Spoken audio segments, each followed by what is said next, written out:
Hello everyone, welcome back to my channel. चलिए शुरू करते हैं आज का पार्ट। लास्ट पार्ट में हमने देखा था कि लंजा फिर से विंग से मिला था बहुत हफ्तों बाद, एंड तब लंजा ने विंग को किसी दूसरे हालत में देखा था। ये विंग एक्साइटेड नहीं था बल्कि बहुत सैड था, जैसे कि वो रिज़ाइन कर रहा है, उसे कुछ भी अच्छा नहीं लग रहा, वो टायर्ड है। एंड तभी लंजा ने विंग के चेस्ट में वेन क्लैन का ब्रांड मार्क दिखा। लंजा ने पूरी कोशिश किया अपने पावर से एंड हर्ब से उसकी इंजरी को हील करने का, बट विंग ने लंजा से कहा कि वो आयरन ब्रांड स्पिरिचुअल पावर से बना हुआ था, तो ये मार्क विंग के बॉडी में हमेशा के लिए रहेगा एंड इससे विंग को कोई प्रॉब्लम नहीं है। देन विंग ने लंजा से कहा कि कैसे उसे ये मार्क मिला। एंड जब लंजा के घर के आसपास पानी के हर तरफ ब्लड आ रहा था, डेड बॉडीज आ रहे थे, तब लंजा को रियलाइज हुआ कि ह्यूमन वर्ल्ड में वॉर चल रहा है एंड ये सारे डेड बॉडीज यांगमेंग जियांग क्लैन का है। एंड लंजा विंग को लेकर एक्सट्रीमली डर गया था। वो हर एक बॉडी को ध्यान से देख रहा था एंड यही प्रे कर रहा था कि ये बॉडीज विंग के ना हो। देन लान क्लैन के हर एक मरमेड एंड लंजा उनके घर के आसपास के पानी को क्लेंस करने में लग गए थे। देन उन लोगों के ऊपर सी मॉन्स्टर ने भी हमला किया एंड तब उन्हें रियलाइज हुआ था कि वो उस मॉन्स्टर के अंदर रिसेंटफुल एनर्जी है। एंड जब वो मॉन्स्टर मारा गया, उन लोगों को उस मॉन्स्टर के बॉडी से कुछ डेड बॉडीज़ मिले जो ह्यूमंस के थे, एंड वो ह्यूमन के डेड बॉडीज़ लाल कपड़े पहने हुए थे एंड उनके अंदर रिसेंटफुल एनर्जी था। ये देख के लंजा एंड ज़ेबुचुन समझ गए थे कि ये बॉडीज़ यांगमेंग जियांग क्लैन का नहीं है बल्कि किसी और क्लैन का है, पर उन्हें नहीं पता था कि ये कौन से क्लैन का है। एनीवेज, लंजा ने अंकल के साथ आर्ग्यूमेंट किया था कि वो लोग क्यों ह्यूमंस के वॉर में इन्वॉल्व नहीं हो रहे, क्यों वो लोग इस चीज़ को रोक नहीं रहे, क्यों वो लोग अपने पावर को यूज़ नहीं कर, जबकि उनके पास इतना पावर है जो वो यूज़ कर सकते हैं। एंड ये सुनकर अंकल बहुत गुस्सा हो गए एंड उन्होंने लंजा को पनिशमेंट दिया। पनिशमेंट के दौरान लाइब्रेरी में लंजा फॉरबिडन सेक्शन में जाता था and resentful energy, then human के साथ मरमेड्स का रिलेशन, कैसे ह्यूमंस मरमेड बन सकते हैं, कैसे मरमेड ह्यूमन बन सकते हैं, इन सब को लेकर वो स्टडी किया करता था। एंड एक दिन ज़ेबुचुन ने उसे देख लिया था। दिन ज़ेबुचुन ने लंजा के साथ बातें किया एंड ज़ेबुचुन के साथ बात करने के बाद लंजा को रियलाइज़ हुआ कि ज़ेबुचुन ये चाहते हैं कि लंजा पहले की तरह नॉर्मल हो जाए। आई मीन इन सब में इन्वॉल्व होना बंद कर दे एंड जस्ट सेकेंड जेट ऑफ लान हो जाए जैसे वो पहले हुआ करता था। वो नॉर्मल हैंगवांगजुन बन जाए जो हमेशा ज़ेबुचुन के साथ रहे। हालांकि लंजा को पता है कि ये एक स्वीट जेस्चर है, बट लंजा इस चीज़ से एग्री नहीं करता। बट एनीवेज, उसने अपने पनिशमेंट को फुलफिल किया एंड उसने अंकल से परमिशन मांगा ताकि वो इन चीज़ों को लेकर और भी रिसर्च कर सके उनके गुस्सू के फ्यूचर के लिए, एंड अंकल मान भी गए। एंड फाइनली लंजा को एक दिन उसका आंसर मिल गया। वो एक दिन अपने रूम में तलिस्मान्स को लेकर नोट्स को पढ़ रहा था रात को। वो रात को पढ़ा करता था क्योंकि सुबह वो लान डिसिपल्स को न्यू टेक्निक सिखाया करता था। वो अब टीचर बन चुका था, तो ये उसका जिम्मेदारी थी। एंड ये सब करते करते वो अंकल के सामने फिर से अच्छा भी बन चुका था। अब अंकल उसके ऊपर गुस्सा नहीं थे और ना ही अंकल उसके ऊपर कोई डाउट करते थे। तो फाइनली एक दिन रात को स्टडी करते हुए वो फिर से अपने केव में चला गया, उसी सीक्रेट केव में जिस केव में लंजा के एंड लंजा के माँ की सीक्रेट चीज़ें थे एंड विंग का स्टैचू था। वो विंग के स्टैचू के सामने लगभग टायर्ड होकर गिर ही गया। वो उसके स्टैचू को देख रहा था एंड सोच रहा था कि कितने टाइम हो चुका है उसने विंग को देखा नहीं है, कितने सारे महीने बीत चुका है।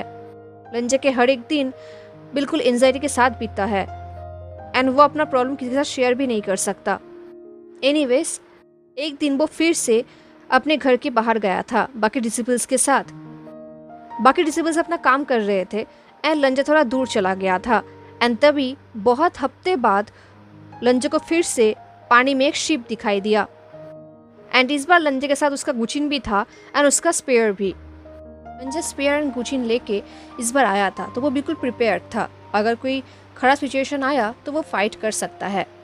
एनीवेज, वो पानी के नीचे से उस शिप को देख रहा था एंड तभी उसने उस शिप में एक फैमिलियर रेड शन का शेप देखा। एंड सडनली ये शेप, ये लोगो लंजा को बहुत ही फैमिलियर लग रहा था। उसने कहीं पर तो इसे देखा है एंड तभी लंजा को रियलाइज हुआ ये तो चिशन वेन सेक्ट का लोगो है।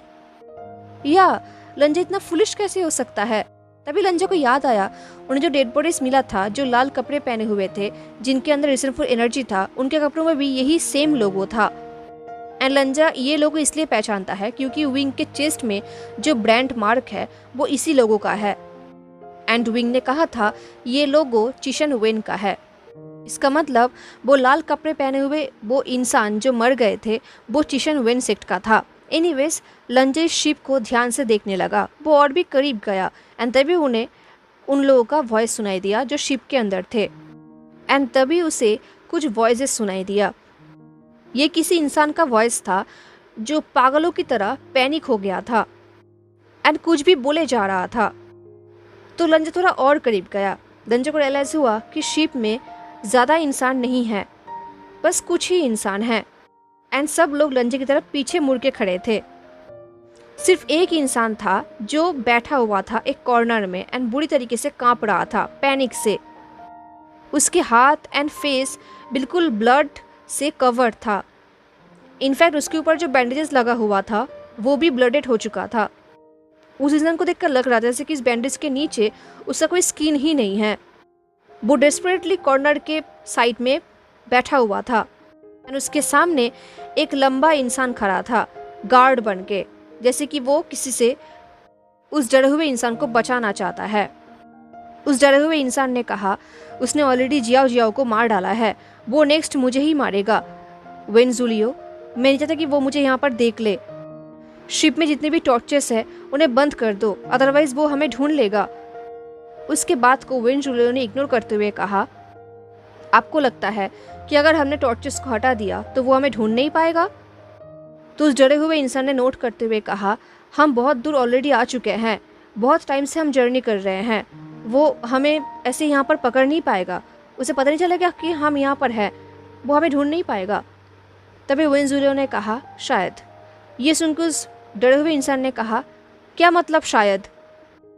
अगर हम उससे ज़्यादा दूर नहीं आए हैं देन तुमने इस शिप को यहाँ पर क्यों रोका? तभी वेन जूलियो ने कहा आपके ऊंट्स को मेडिसिन की ज़रूरत है, अदरवाइज आप ऑलरेडी मर ही जाएंगे, तो हमें मेडिसिन खरीदना होगा। लंजा देख रहा था कि कैसे वेन जूलियो उस इंसान के बैंडेजेस को खोल रहा था एंड जैसे उसने बैंडेजेस को खोला उस इंसान के जो हॉरिफिक बर्न स्किन है वो लंजा को दिखाई दे रहा था। लंजा ये देख के सरप्राइज था कि इतने जलने के बाद भी वो इंसान जिंदा कैसे हैं। एंड जब वेन जूलियो बचे कुचे मेडिसिन उसके ऊपर लगा रहा था, वो जले हुए इंसान बहुत ज़्यादा पेन में था एंड पेनफुल आवाज़ कर रहा था, उसके आंखों से आंसू निकल रहा था। ये देख के वेन जूलियो ने कहा अपने आंसू को कंट्रोल कीजिए, अगर आपका आंसू इस ऊन में पड़ा तो आपको और भी तकलीफ होगा एंड आपका ऊन जल्दी ठीक नहीं होगा। ये हाल देखकर लंजा सोच रहा था इस इंसान ने ऐसा क्या कर दिया है जो उसे इतना भयंकर फेट झेलना पड़ रहा है। इससे अच्छा तो ये मर ही जाता, ये ज़्यादा काइंड होता। इसलिए लंजा कुछ सोच पाता। सडनली आसपास के हवा बहुत ज़्यादा तेज़ हो गया एंड ठंडा भी हो गया। शिप में जितने भी लाइट्स थे उनमें से आधे लाइट्स तो बुझ ही गए एंड समुंदर का वेव्स भी बहुत ज़्यादा हाई हो गया। लंजा को समुंदर के पानी में रिसेंटमेंट फील होने लगा, तो उसने अपने गुचिन को समुद्र के अंदर प्ले किया एंड आसपास से रिजर्वफुल एनर्जी को क्लियर कर दिया। जब लंजा ये कर रहा था तब सडनली लंजा को शिप के ऊपर से उस डरे हुए इंसान का चिल्लाते हुए आवाज़ सुनाई दिया जो वेन जूलियो के नाम से चिल्ला रहा था। तभी लंजा ने पानी के ऊपर की तरफ देखा। लंजा देख रहा था कि आसमान का कलर चेंज हो रहा था। आसमान का कलर डीप ग्रीन कलर का हो रहा था एंड सारे बर्ड्स वहाँ से जल्दी में उड़ते हुए जा रहे थे। तभी उस बिग शिप के पास एक स्मॉल शिप आने लगा। उस शिप के आसपास बहुत सारे ब्लैक स्मोक घूम रहे थे जो कि रिसेंटफुल एनर्जी था एंड उस शिप में कोई तो खड़ा हुआ था जिसे लंजा ठीक से देख नहीं पा रहा था। तभी उस बिग शिप में जितने भी लोग थे, जितने भी सैनिक थे, वो लोग तीर को उस स्मॉल शिप की तरफ थ्रो करने लगे जो कि यूजलेस था क्योंकि वो तीर उस स्मॉल शिप में खड़े हुए इंसान की तरफ जा ही नहीं रहा था। वो रिसेंटफुल एनर्जी उन तीरों को ऑलरेडी खत्म कर रहा था। तभी सडनली उस स्मॉल शिप से एक म्यूजिक का आवाज़ सुनाई दे रहा था। ये म्यूजिक कोई फ्लूट से प्ले कर रहा था एंड सडनली लंजा ने देखा कि उस स्मॉल शिप से एक फिगर हवा में तैरते हुए उस बिग शिप में आ रहा था। ये फिगर किसी वुमेन का था जो अननेचुरली एक शिप से दूसरे शिप में उड़ते हुए जा रहा था। ये कोई ह्यूमन तो कर ही नहीं सकता। वो वुमेन शिप में हर एक सैनिक को मार रहा था एंड वो सैनिक मारते हुए पानी में गिर रहे थे। एंड तब लंजा अपने गुचिन प्ले करके उन ह्यूमंस के डेड बॉडी से जो रिसेंटमेंट था उन्हें क्लियर कर रहा था, ताकि वो रिसेंटमेंट उसके घर तक ना पहुंचे या फिर पानी में ना रहे। इस तरफ उस बिग शिप में जो डरा हुआ इंसान था वो उस वुमेन को देखकर जोर जोर से चिल्लाने लगा। लंजा ने फिर से शिप की तरफ देखा। तभी लंजा ने देखा कि धीरे धीरे उस स्मॉल शिप में जो फिगर खड़ा हुआ था उसके आसपास जो ब्लैक स्मोक घूम रहा था वो धीरे धीरे क्लियर हो रहा था एंड लंजा उसके फिगर को देख पा रहा था। वो इंसान जो कोई भी था वो लंजा की तरफ पीछे मुड़ के खड़ा था। लंजा उसके फेस को नहीं देख पा रहा था। उस इंसान ने ब्लैक कपड़े पहना हुआ था एंड उसके हेयर लॉन्ग था, डार्क था एंड खुला हुआ था।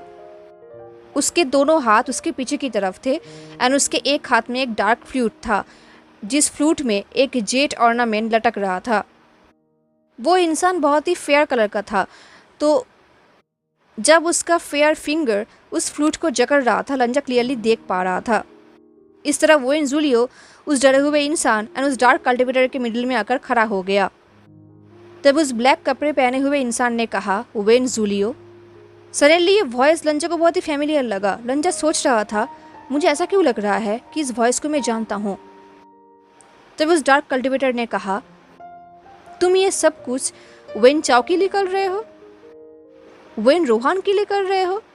क्या तुम्हें सच में लगता है कि तुम इनको मुझसे प्रोटेक्ट कर पाओगे? तभी लंजा ने देखा कि वेन जूलियो के हाथ से उसका पावर दिख रहा था। उसने अपने हाथों को टाइटली जकड़ लिया और कहा, अगर इसके लिए मुझे मरना भी पड़े तो मैं मरने के लिए तैयार हूँ। ये बोलते हुए वेन जूलियो तेजी से उस डार्क कल्टिवेटर के पास आने लगा। लंजा ने देखा उस डार्क कल्टिवेटर ने अपने फ्लूट को अपने माउथ के पास लेकर आया एंड देन वो फ्लूट को प्ले करने लगा। इससे पहले वेन जूलियो उस इंसान के पास आ पाता, डार्क स्मोक ने वेन जूलियो को पकड़ लिया एंड हवा में उठा लिया। देन डार्क स्मोक ने वेन जूलियो के हाथों को इधर उधर ट्विस्ट करने लगा। वेन जूलियो के माउथ से ब्लड निकलने लगा। वो पेन से चिल्लाने लगा। ये देखकर उस डार्क कल्टिवेटर ने लाउडली हंसा एंड कोटली कहा, कितना लॉयल वेन डॉग है। ये सुनकर वेन जूलियो ने पेनफुली कहा, मुझे अपना डेप्ट रिपे करना ही होगा, मैं उनके सामने कर्जदार हूँ। ये सुनकर उस डार्क कल्टिवेटर ने एक शार्प शाई किया एंड उसने कुछ और नोट्स प्ले किया अपने फ्लूट में।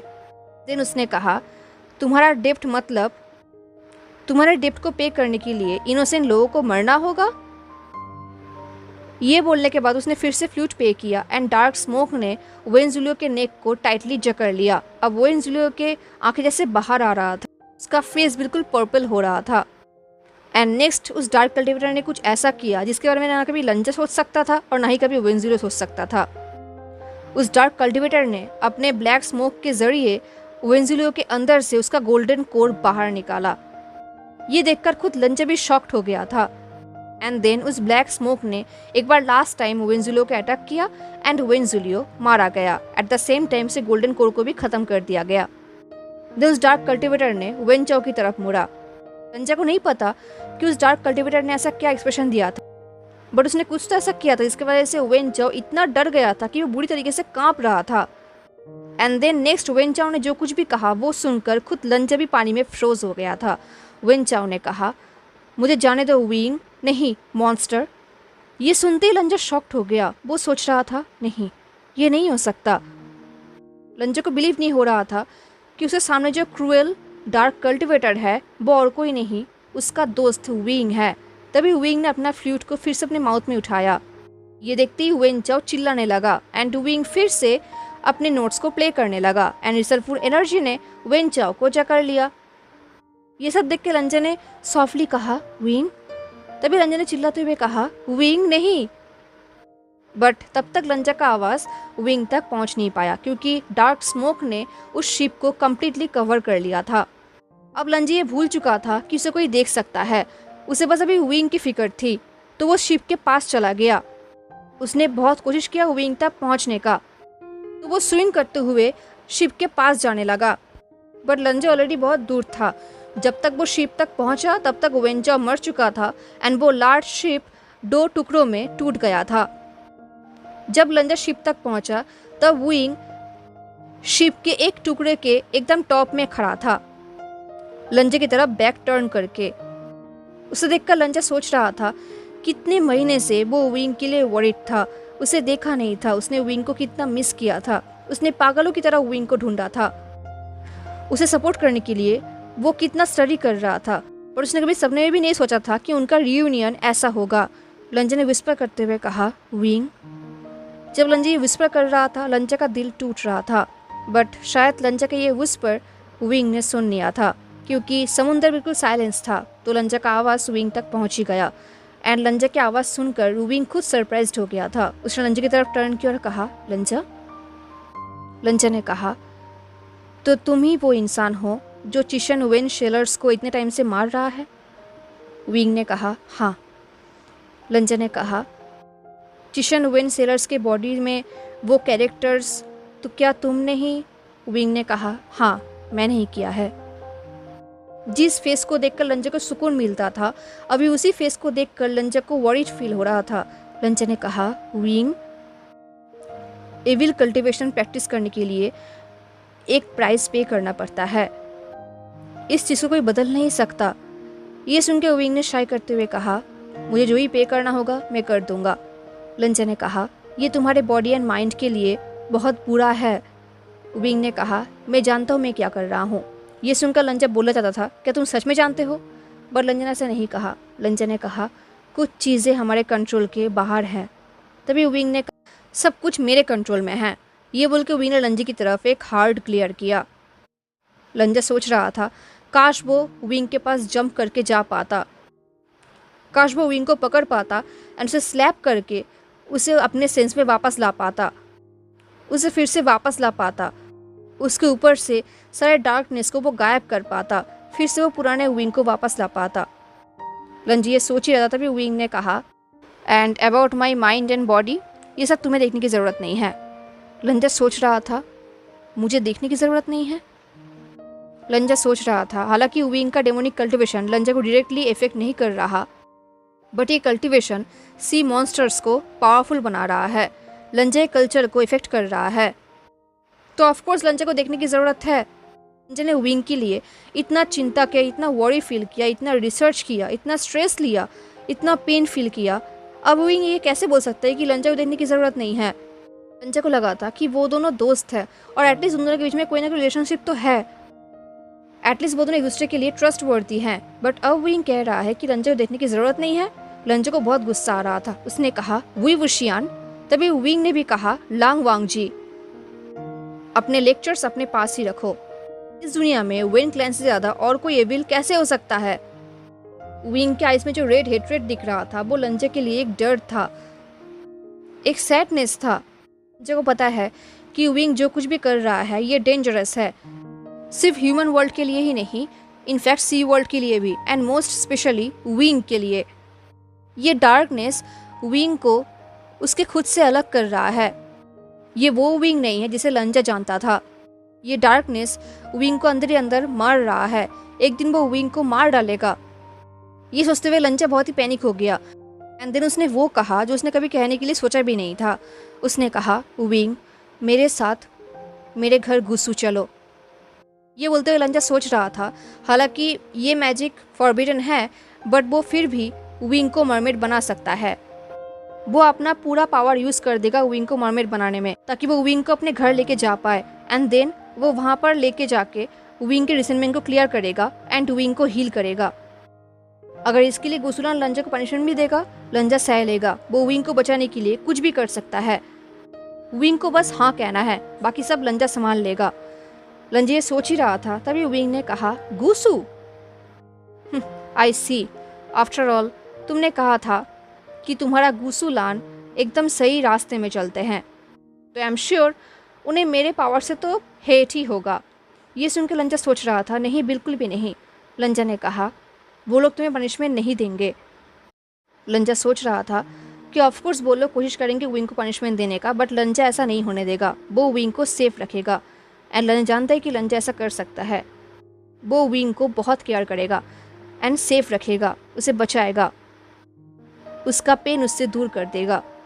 लंजी ये सोच ही रहा था, तभी विंग ने कहा, देन क्या होगा? वो लोग मुझे सही रास्ते में लेकर जाएंगे, मुझसे मेरा पावर्स छीन लेंगे। तुम अपने आप को सोचते क्या हो? मैं तुमसे या फिर तुम्हारे क्लैन से डरता नहीं हूँ। इतने टाइम से जब वो दोनों बात कर रहे थे तब विंग के आसपास डार्क एनर्जीज घूम रहा था। अभी विंग ने अपने हाथ को एक बार वेव किया एंड सारे डार्कनेस वहाँ से चला गया। अब वहाँ पर सिर्फ लंजा एंड विंग था। उन दोनों ने ही हेवी ब्रेथ लिया। उन दोनों ने एक दूसरे की तरफ देखा एंड देन विंग ने अपने बांसुरी को उठाया एंड वो अपने माउथ के पास में बांसुरी को लेके आने लगा। इस तरफ लंजे भी रेडी था, उसने भी अपने स्पीयर को टाइटली पकड़ लिया। इससे पहले उन दोनों के बीच में लड़ाई शुरू होता, पीछे से किसी ने कहा, वी वुशियान, क्या वो तुम हो? क्या तुम्हारे पास उस इडियट का बॉडी है? ये आवाज सुनते ही लंजे एंड विंग दोनों ही बिल्कुल स्टिल हो गए। उन दोनों ने नोटिस नहीं किया था कि उनके पास एक और शिप आ रहा है। वो शिप विंग के पीछे ही था, जो पर्पल कलर का था एंड उस शिप में यांगमिंग जियांग क्लैन का लोगो लगा हुआ था। एंड जो बात कर रहा था वो और कोई नहीं, विंग का भाई जियांग चैंग था। वो बात सुनकर लंजा समझ गया था कि इसका मतलब यांगमिंग जियांग क्लैन के एंड स्पेशली विंग के घर वालों को विंग के रिटर्न के बारे में पता है एंड उन्हें ये भी पता है कि विंग अभी किस हालत में है एंड फिर भी वो लोग कुछ भी नहीं कर रहे। लंजा सोच रहा था, तो ऑफ कोर्स विंग लंजा को चूज क्यों करेगा, जबकि विंग का खुद का सेक्ट उसे सपोर्ट कर रहा है, उसे ऐसे पीछे खींच रहा है। लंजा एंड उसके सेक्ट का कोई हक ही नहीं है कि वो विंग को या फिर किसी भी ह्यूमन के एक्शन को जज करे। अगर विंग को लंजा को चूज करना पड़ा तो विंग को अपना सब कुछ छोड़ के आना होगा, उन सबको छोड़ के आना होगा जिससे वो प्यार करता है। एंड विंग ऐसा क्यों करेगा, किसके लिए करेगा? क्या वो गुस्से में ट्रैप्ड होकर आने जाने के लिए करेगा जैसे लंजा के माँ ने किया था? विंग सही कह रहा है। लंजा अपने आप को सोचता क्या है? लंजा यही सोच रहा था एंड उसके अंदर थोड़ा सा भी जो होप था वो भी टूट गया, क्योंकि तभी विंग ने लंजे से अपने आप को टर्न कर लिया। विंग ने लंजे की तरफ अपने बैक को टर्न कर लिया एंड तभी लंजा ने देखा कि विंग ने अपने कपड़े को अपने आसपास हवा में फैला दिया ताकि विंग के सामने से जो जियांग क्लैन का शिप आ रहा था वो लंजा को देख ना पाए। वो बेसिकली लंजा को शील्ड कर रहा था, जो वो हमेशा से ही करते आया है। बट पहले जब विंग ऐसा किया करता था तब वो लंजा की तरफ विंक करता था एंड ब्राइट स्माइल देता था, बट इस बार वो लंजा को ये सब कुछ भी नहीं दे रहा था, बल्कि लंजा की तरफ वो बैक टर्न किया हुआ था। लंजा देख रहा था कि इस मोमेंट पर भी विंग लंजा को ही बचा रहा है। लंजा ने अपने लिप्स को बाइट किया। लंजा को नहीं पता कि उसने ऐसा क्यों किया, अपने आप को कुछ कहने से रोकने के लिए या फिर अपने आंसू को रोकने के लिए। बट एनीवेज उसने एक बार विंग की तरफ देखा, एक बार लास्ट टाइम देखा एंड देन वो डीप स्लीप में चला गया। उसने फिर से पीछे मुड़कर नहीं देखा। हेलो एवरीवन, तो कैसा लगा आपको आज का पार्ट ज़रूर बताना। मिलते हैं नेक्स्ट पार्ट में। तो रिक्वेस्ट है, बाय।